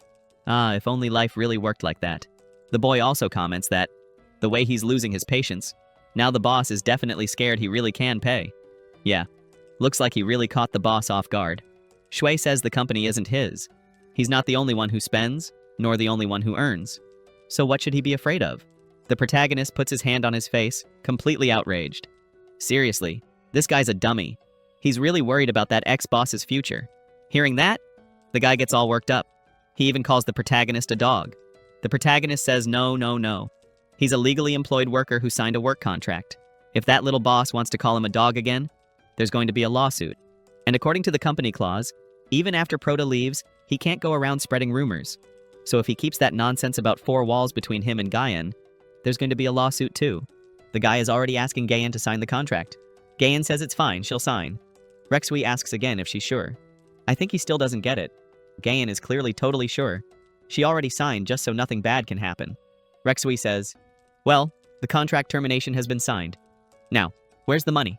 The protagonist asks him to calm down. He already checked the bank account. The bank transfer was made a minute ago. The problem is that Rexui doesn't really believe it. What do you mean? He made a 10 million transfer just like that? The protagonist tells the idiot that if he doesn't believe it, he should check with finance. Ask the fool. Reaching the windows, the protagonist says, being in administration is really nice. The view from the building is wonderful. From now on, he and the manager will have a long future ahead. Suddenly, the system pops up congratulating the host. He understood the true essence of spending money. Money only grows when you spend. As a reward, he earned 99 million. Already outside the building, someone calls for Gayan, and Wang is Zan, who is running over. It had been a while since she appeared. Zan comments she just heard that Gayan quit. So, will they be able to meet in the future? Gayan was about to answer, but the protagonist cuts her off. He says he sees no problem with that. They'll meet at the commercial building just ahead.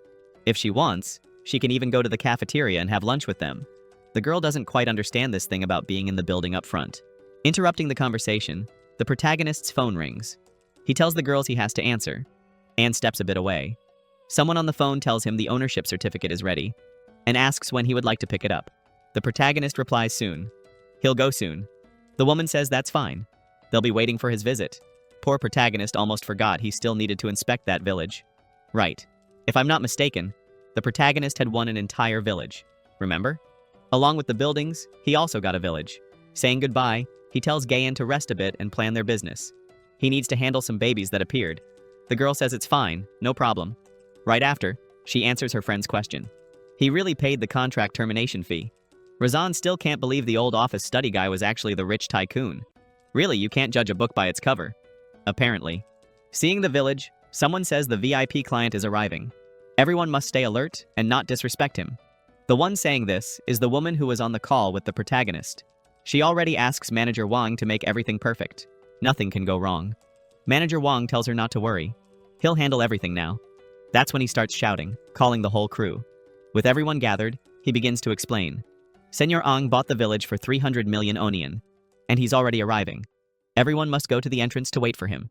Turning to Irene, he says this guest is very important. They can't be careless at all. She says that's fine. But is there no photo of him? What if by any chance they greet the wrong person? The manager answers he's a mysterious tycoon. How could they have a photo of him? Rich people like Sang usually have a strong presence. As soon as he arrives, everything will light up. Running his hand on the wall, he notices it's all dusty. That's when he shouts to the whole bunch, "Come on everyone, do a big cleaning. That place needs to be shining." After that, some time passes, and finally the boy arrives. As soon as he gets out of the car, he starts getting impressed. Even the sales office is impressive. Of course, that was expected from the Ren Sheng brand. What the protagonist really doesn't understand is why there are so many people at the entrance. The protagonist enters and, apparently, he wasn't welcomed. No one noticed he was the client. It's kind of complicated, right? They were waiting for the tycoon and the protagonist shows up in a taxi. I think even I would have stood there frozen inside. The boy doesn't understand. The sales office is huge, but there's no one inside. This village is starting to seem a little suspicious. Looking at the model, Proto notices the landscaping of the village area is really beautiful. There's even a pool for each house. Irene approaches him and greets him. She asks what kind of house he'd like to see. She insists on showing now. But then the manager calls her. Manager Wang tells the girl he made it clear not to receive other clients. Why isn't she properly managing the entrance? The girl questions that he's still a client. He can still buy a house. But the manager says the VIP client will be arriving soon. That place has to be completely empty. He might feel disrespected. Irene says that doesn't seem very right. They didn't even put up a notice. The manager then says to leave it to him. The girl is still very naive.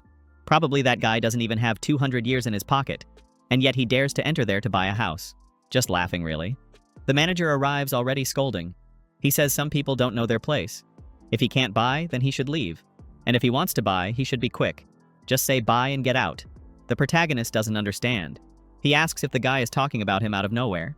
The manager turns to Irene now and orders her to clean everything there. It's full of dust.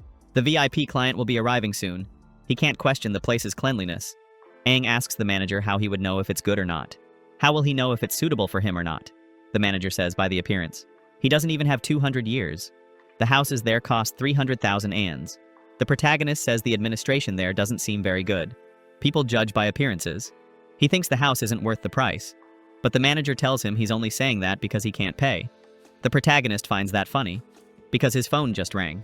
The person on the phone asks if he already arrived at the sales office. If he has any questions, he can ask Manager Wang. The manager finds that voice very familiar. And the protagonist doesn't waste time. He says that manager isn't very good. He said the protagonist was embarrassing himself and not worthy of buying a house. So the boy thinks it's better to buy somewhere else. Better cancel the deal. The woman stands up saying he shouldn't sit down for a bit. She's coming. Surely some misunderstanding happened. So please, he should wait and not leave. Next chapter, she's already telling her driver to go straight to Bahia dos Cisnes as fast as possible. Wang Yang, inside the car, is scolding Anne on the phone. He tells her not to worry. He'll handle everything. Apparently, he finally realized. Apparently not. He tells Irene he told her to clear the area, but she didn't listen. Now he's stressed. The protagonist realizes he's very dumb. By the look he gave before, the protagonist thought he had recognized the voice, but apparently he was wrong. That idiot grabs Irene's ear. He says, "What good is being pretty if you can't work properly?" Now because of her, his job is at risk. The poor girl can only cry. Can't even speak properly. To make everything worse, Manager Wang pushes the protagonist and orders him to get lost as fast as possible. He's poor, and nobody cares about him. That's when our dear director arrives, and Aang is still there fighting with the protagonist, asking if he didn't see that he should leave quickly. He turns to greet the manager, but she just walks by. In his crazy mind, the director is upset because the boy is still there. But of course, she isn't. She already bows to Proto and greets him. She said, "Alien, the vice general manager of the real estate." Wanning apologizes many times. Clearly, Manager Wang was totally disrespectful. The manager is very lost, not understanding anything anymore. Her words start to improve the situation, but Proto still isn't happy. Waning says they will improve management there. They'll do everything to prevent discrimination in the future. Irene now understands the VIP is the boss. Meanwhile, the vice director is there asking for just one more chance. The ex-manager finally speaks. He asks the director if this is really serious. How can this boy be that rich client? The director says she already warned many times. Never underestimate any client. But the guy simply ignored her words. The ex-manager thinks he's really screwed now. Waning says he got arrogant just because he sells properties. Starting tomorrow, he doesn't even have to come anymore. From now on, he's fired. Quickly, Anne kneels on the floor. Anne kneels on. He begs the director not to do this. He has elderly parents and children to support, besides the car mortgage. Funny, right? In this business, guys always have the same excuse when fired. Grabbing the director's leg, he says she knows his situation. Waning should have thought about that before. This is a company, son, not a charity institution. If you mess up, you're out. Seeing the situation isn't improving, he goes and grabs the protagonist. But we know our boy won't give a second chance. Irene thinks now it's over, that the manager will fall soon after. But that's when the protagonist says she's a good salesperson. The director should make her the new manager. Ening replies, "No problem. Clearly she will." So, can they see the property now? The protagonist says it's getting late, but he can still see the property. Oning replies, "Definitely. She'll personally take him there." Meanwhile, Irene is trying to face reality. She can't even believe she just got promoted. Could this be a dream again? The system appears. It says Proto is brave and fair. He fights against discrimination. As a reward, he'll get a little heart. The protagonist doesn't understand what that heart is for. He wants a more practical reward. The system says it's simply a personal compliment, but he shouldn't underestimate the system's compliments. They can be useful at crucial moments. But of course, the protagonist doesn't believe much in that. He's just discovering the system jokes around. Time passes. We are at the courtyard leading to the village entrance. Yeah, that takes money, my friend. The property gates open. Everyone is there waiting for Proto. Those are the staff responsible for security and property management. Inside, Manning called the protagonist to settle some things. Some papers, some recognition systems he'll need to access the house. Then, one of the employees comes to deliver a briefcase to her. Oning says all the property documents are inside. She's handing it to him for review before signing. The protagonist immediately agrees. Of course, that's a 300 million property. He has to look closely. Opening the briefcase, we see the ownership certificate. Looking and analyzing, the protagonist realizes this certificate seems really important, worthy of someone premium. But he doesn't even care. He throws it inside, closes it, and says, "Show me the way. Leave that for later." Aining can't believe it. This guy really is a tycoon. A 300 million property doesn't even bother him. The damn guy didn't even look at the property deeds. With not much else to do, she asks Proto to lead the way. She says amazing landscapers were hired for the village's private garden. The interior was decorated by a renowned international designer. Analyzing, Proto realizes the landscape is really beautiful. But considering his parents' preference, there should be a really good vegetable garden. Continuing walking and analyzing, the protagonist thinks everything there is amazing, something expected from a luxury residential area. But still, it would be cool to plant some green beans or bitter melons. Oning already tells him that if he's unhappy with anything, he can contact the designers to change everything. The protagonist says interesting. He'll think about it a lot. He thinks he definitely needs some changes. The system already screams arrogance. The host found many reasons not to like the 300 million property, all in just 1 minute. But as a reward, he unlocked 99,000 points. Besides that, the system also unlocked a new appearance. Apparently, a teacup. The protagonist jokes, saying it even comes with appearance now, huh? But the system winks. Every time he advances to a new life stage, the system will... The woman behind thinks the protagonist really comes from a prestigious family. The best designers couldn't please him. She says Proto acquired the crown jewel even though he's very young. Surely his future is truly limitless. Aining says Sen himself wants to talk to him about the generous payment he made. But the protagonist says no need. He didn't even spend much, so it's not a big deal. Yeah, he didn't spend much. 300 million, right? Not much at all. Without much to say, the woman says it's their duty. They expect protagonist's support in the future. But inside, she's outraged. How is 300 million nothing? Ah, those damn rich. But okay. Finally, they are arriving at the main house. Onining opens the door for the protagonist to enter. But that's when the scene changes. We see a woman asking her uncle Zhang who bought that property, the crown jewel, the main property of the whole district. The butler says it was a knight named Wang. He seems to be just in his early 20s. The girl is curious. 20 years old, huh? The butler asks the miss if she wants him to check his background, but she says no. Someone who casually spends 300 million on a property is certainly not an ordinary person. Besides, if they investigate and he finds out, it won't work out. What if the person feels offended, right? She asks the butler to select an appropriate gift. Soon, they will visit the neighbor. After that, the scene changes again. Now there's even a party, man! There's our boy saying that after 3 months of preparation, Dalgan Media is finally open. He even says he thanks Director Gayan immensely. She worked hard to train everyone there. Adding on, he says everyone must work hard. Of course, the rewards will be unimaginable. Man, speaking of rewards, right? Who doesn't like that? Now everyone is motivated. Gayen looks at Proto very happy, and the protagonist looks at Gayen, very happy too. But that's when we travel 3 months back. Gayen is asking why she doesn't need to do live streams. The protagonist says currently they don't have quality staff, so she should prioritize recruiting and training new ones. Besides that, half of the profits from new streamers go to her. Gayen smiles, asking if that's too much. The protagonist answers she is a founding heroine of Dalgan. Besides, she has the necessary experience in all fields, so without her, he can't do all this. But of course, as soon as the company stabilizes, if she wants to work in front of the cameras again, there's no problem. But after so much struggle with that, she says she's fine. She'll just stay behind the cameras. Enough with live streaming. Then some days pass and we see a calm morning of work. Apparently we are back to the present days. King Shui is on his phone checking this Dalgan media. He notices they really signed with a large number of streamers. But that's normal, right? Every company usually starts like that, at least those with good capital. But continuing in this field is not so easy either. What does this company have that's so different to compete with him? That's when someone arrives saying Dalgan is across the street. What would that mean? A direct confrontation. King Shui immediately stands up welcoming his cousin. Apparently he's back from a trip. King Shui also says he was thinking of a way to end this Dalgan, all to ease his cousin's worry.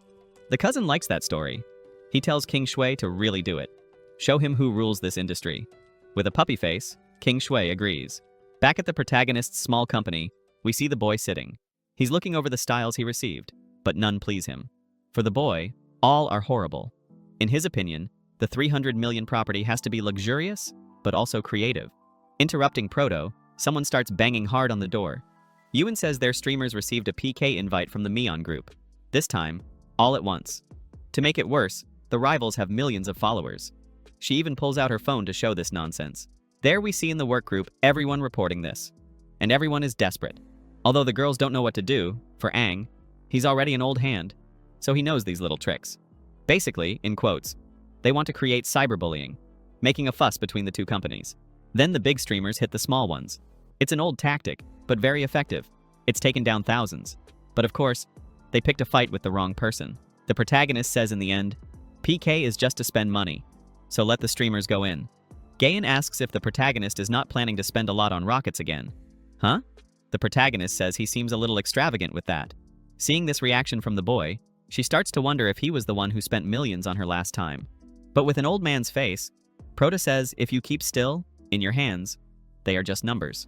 But Gayen says still he should spend wisely. After all, half of the donations go to the streamer platform.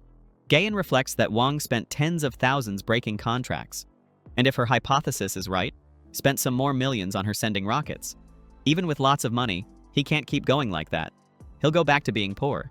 But the protagonist doesn't care. He says even if life is short, people come into this world with nothing and leave it with nothing too. So there's no reason to save. Besides, it's not money wasted, it's investment. If the new streamers beat the giants, that will definitely bring lots of visibility to the company. In the end, the protagonist asks her not to worry. He knows his limits. He'll spend his money reliably and safely. The girl thinks that's okay. The boy's perspective is different from hers. Besides, he already knows this field very well. So, since he trusts her, she will trust him too. That's when some time passes. Gayen is already meeting with everyone. The girls ask what they should do. If they accept the PK, they will certainly lose. But Gayen orders all to accept the challenge to see the competition. The protagonist already pulls out his phone. Apparently, the battle is about to start. Sure enough, my friend. The dance battle has already started. The protagonist is watching the live, but also keeping an eye on something very interesting. The bastard didn't leave the Mion Company group. There everyone is discrediting Don Jin. Aang watches, but isn't that worried? He's more worried about the style his house will have. Would Hawaiian style or French vintage be better? That's quite a dilemma. Before Proto makes the decision, Gayen arrives. She says the Mayon team came well prepared. On the other hand, their accounts and funds are secured. But she also asks when they will start making their move. The protagonist says she doesn't need to hurry. Everything will happen at the right time. For now, it's better to conserve energy. Gayen should wait for the peak viewership. When that moment comes, they will make their move. Smiling, she says it's okay. She's just a little impatient. The protagonist tells her that, at this moment, the girl's thoughts are crucial. They have to stay calm, even if they lose. If they give their best, the protagonist will reward them all. The scene changes to Richoy. He tells his cousin the victory is guaranteed, so they should celebrate. But in his thoughts, he's thinking that even though they lost Gayen, they can still make millions quickly. Breaking the mood, the cousin asks him, "What are they celebrating?" "It's just a small company. This was expected." Inside, the cousin is not satisfied at all. Even though they made a lot of money from the contract break, losing Gayen was still a blow. Pulling out his phone and opening WhatsApp, he sees a peculiar comment. Someone says streamer Gayen paid the $1 million fine, left the company, and founded her own. After reading this, the cousin gets furious. He asks Choi, "What is this? Why didn't Benito tell me Gayen went to Dongjin?" Choi, a little flustered, knows that if he lets his cousin think he simply let her go, it will definitely go bad. So he needs a very good excuse. He says Gayen made a rich guy fall in love with her. Then this bastard paid the fine. The cousin replies that, all right, as long as he has the overall situation under control, everything will be fine. They should win today's battle. But then the bastard suddenly comes in saying he brought more news. His rivals are calling with rockets. The 2 stars are already huge. Rue thinks it can't be again. Last time they focused on only 1 streamer, but now on 10 at once. Where is all that money coming from? He tells his cousin that they're definitely using fake accounts. They already passed 30 million in profits, so they certainly can't beat that. Even if someone spends a lot, who would spend 30 million on just 1 person?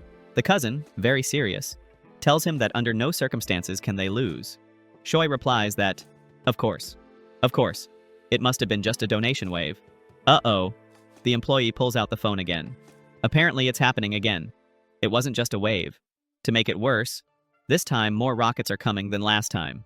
The cousin gets furious. Didn't he say it would be just a wave? But okay, it happened. Now Choi has to crush them. Otherwise you already know, right?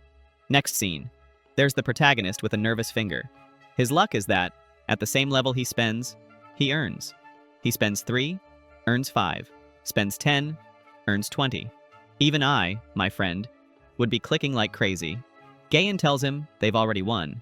Why spend so much? Gayen reflects that on the other side, the donation bar isn't even there anymore. So that confirms her hypothesis. Clearly it's him. The bastard didn't even try to change accounts. He's using the same from that day. Prota is all happy. He says they've never seen real money. Now is the time to show how it's done. Gayen, nervous, thinks this is way more than just showing off. That's when Prota calls her. She already stands at attention. He tells the girl to remember the main objective. They are aiming for the top, where no one can compete with them. After saying that, Aang says she can go. She just must not forget to remind the Mion group about the bet. Gayen says it's okay and leaves, grabbing her tablet. Finally, the protagonist says he found his dream style. That's the style he will choose. My god. I can't believe he's going to take a mansion like that and turn it into that. Just out of curiosity, the bastard grabs the phone. The miserable guy wants to see how much he earned. And, in this game, he made 10 million. Now, in several traditional media offices, everyone wants to know what company this is, who this Jin Media is. It became a mystery even for the streamer platforms. The girls now each have 2 million followers or more. Inside Jin Media, the girls say goodbye and say they will close the live. The first day was very tiring for them. But deep down, our boy arrives. The girls tell him they can't believe they managed to win. One even says she was scared at first. But, thank God, everything worked out. The protagonist told the girls that today's revenue will be divided according to the agreement percentage. And of course, everyone liked that. The system popped up and said the protagonist was very generous. As a reward, he will get 500. Yes, just 500 bucks. Giving the system a scolding, the protagonist says it's a bit crazy. Sometimes it gives a lot, other times it gives little. This is starting to make the boy anxious. Amid the celebration, we see a leg appearing. Ah, but I already memorized that leg. I know whose it is. Of course, it's our beautiful Gayen arriving all happy because, thank God, everything worked out. But already in Media Group 61, things are not going very well. In the company group, everyone is commenting on the lost match. Suddenly, an employee opens the door, asking them to change the name. Jin Media is massively posting clips from the live, and in all of them, they make sure to tag. So, it's best to change the name. Oh, boss. At that moment, he looks at Richui, and the employee sees the mood is very tense. She better leave, right? To avoid getting hit too. She just closed the door when Sho took a slap. He said it would be just a wave, but look at this. The guys made 500 million. Yes, guys, the protagonist profited 500 million with this game. Sho tries to argue saying they also made money, but this is a disappointment. They made money but lost to a tiny company.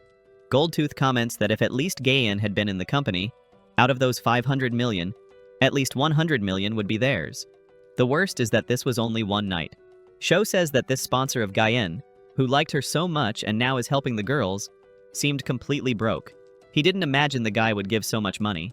But Goldtooth says that fortune's wheel always spins, so he shouldn't underestimate the poor.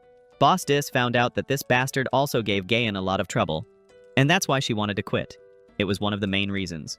But Show replies that he also allowed that to happen. And of course, the cousin doesn't like hearing that at all. Kicking him in the ass, he kicks the guy out. The scene shifts back to Jin Media. Gayen asks the protagonist if it's okay for him to spend so much money like that. The girl calculated the 5 billion they earned. They will actually get 1.8 billion after sharing some millions with the streamers. Wang says that, actually it's okay, they didn't even spend that much. They spent about 400 million just on this wave. The protagonist says he only recharged 200 million. The rest came from client recharges. That came as popularity increased. Besides the 200 million recharge, the platform gave another 100 just in gifts. If you round everything up, they only spent a small amount. Gayen didn't know that's how rounding was done. Now the guy rounds in millions. Aang says nothing went unexpected. Everything went well, thank God. He sacrificed a part but in return gained a lot. Facing Gayen, he just says he always told her future would be bright. The kid says from now on the path to the top will be easier. Also, he will make sure to invest in TV shows. All newbies will have their chance to shine from now on. Jin Media will go much further. It won't limit itself to a streamer company. There goes his phone ringing. It's a renovation company the protagonist just contacted. The protagonist says he's leaving now. He'll leave the company for now because he needs to supervise this renovation. He says he will leave the bonus calculations to her. That is, the stingy one. Of course, she can't forget to include her own part, right? The way she is a little crazy, she might calculate everything and forget her part. The girl says it's okay. She understood. She promises she won't forget anything. Already at the village complex, we see that the protagonist's construction is really happening there. He is trying to control the workers, but the guys don't care. They are breaking everything. The bad thing is the risk of breaking the Pilates, the support, and everything falling down. But that's when he sees the little butler arriving. The butler says he saw a new neighbor arrived and decided to visit. As a welcome gift, he didn't bring much, just some products from the company. But he really hopes the protagonist doesn't mind. The protagonist reflects that he really looks like the butler of a rich family. He has the pure air of wealth, looks even like those butlers from dramas. Should he also have a good salary? Putting that aside, he takes off his gloves. He apologizes for the mess. The house is under renovation. Besides, he's pretty dirty too. But the butler says he should apologize for bothering. He just thought that, since they are neighbors now, it would be nice to keep a frequency of interaction. Taking the gift, the boy reflects that this rich neighborhood is really different. Even the butler is polite and courteous. Besides, the gift, which was supposed to be simple, is full of gold. And the protagonist says the butler is very kind. Helping neighbors is something natural. As soon as he finishes the work, he will surely drop by the other house, that is, the other villa. Then some time passes, and it's already noon. Apparently, the work continues. He noticed he hasn't stopped working yet. But you know how construction is, guys? It hits noon, and no one stays. Answering the phone, someone says on the other side of the line, there will be a class reunion. It will happen this weekend. Is he available to go? The person even says they heard that the girl he liked at university will be there. But you all know our boy isn't stupid. He knows this reunion is just for everyone to compare themselves and see who is the best. The problem is he was always underestimated for being poor. And there was at most a small businessman there. This time will be different. So this time he agrees. The man on the other side doesn't understand why he accepted so quickly. Could it be because of the girl? Probably. That loser is the small businessman the protagonist said always humiliated him. But at the same time, in Pingzhou village, the butler is describing the protagonist. He says the boy is kind and polite, and didn't look down on him for being a butler. On the contrary, he showed a lot of respect. He even took off his glove and cleaned his hand just to greet.